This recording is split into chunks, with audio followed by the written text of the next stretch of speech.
I am now going to bring to you a speech made by Dr. Martin Luther King Jr. It's I Have a Dream speech. And now, I will say it in its entirety, but this might stretch out into 2 videos, we shall see. Alright. I am happy to join with you today in what will go down in history as the greatest demonstration for freedom in the history of our nation. 50 years ago, a great American in whose symbolic shadow we stand today signed the Emancipation Proclamation. This momentous decree came as a great beacon light of hope to millions of Negro slaves who had been seared in the flames of withering injustice.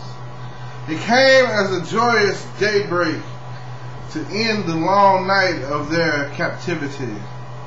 But 100 years later, the Negro still is not free. 100 years later, the life of the Negro is still sadly crippled by the manacles of segregation and the chains of discrimination.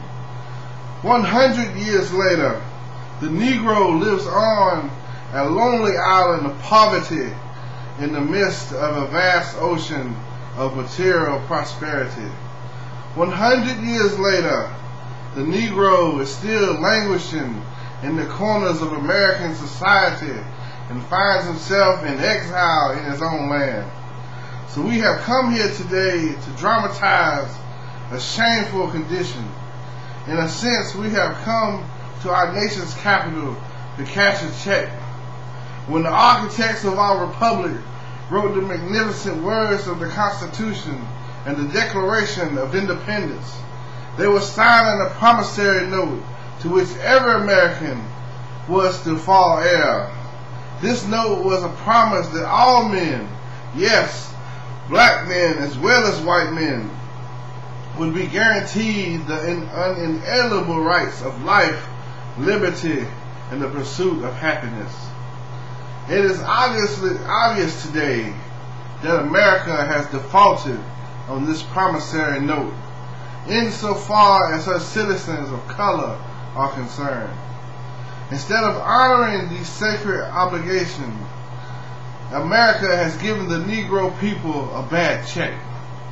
A check which has come back marked insufficient funds. But we refuse to believe that the Bank of Justice is bankrupt. We refuse to believe there are insufficient funds in the great vaults of opportunity of this nation. So we have come to cash this check, a check that will give us upon demand the riches of freedom and the security of justice. We have also come to this hallowed spot to remind America of the fierce urgency of now. This is no time to engage in the luxury of cooling off or to take the tranquilizing drug of gradualism. Now is the time to make real the promises of democracy. Now is the time to rise from the dark and desolate valley of segregation to the sunlit path of racial justice. Now is the time to lift our nation from the quicksands of racial injustice to the solid rock of brotherhood. Now is the time to make justice a reality for all God's children. It would be fatal for the nation to overlook the urgency of the moment.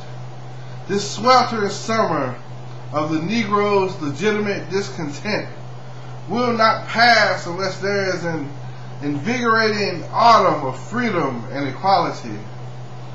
1963 is not an end, but a beginning. Those who hoped that the Negro needed to blow off steam and would now be content will have a rude awakening if the nation returns to business as usual. There will be neither rest nor tranquility in America until the Negro is granted his citizenship rights. The whirlwinds of revolt will continue to shake the foundations of our nation until the bright day of justice emerges. But there is something that I must say to my people who stand on the warm threshold which leads into the palace of justice. In the process of gaining our rightful place, we must not be guilty of wrongful deeds. Let us not seek to satisfy our thirst for freedom by drinking the cup of bitterness and hatred. We must forever conduct our struggle on the high plane of dignity and discipline.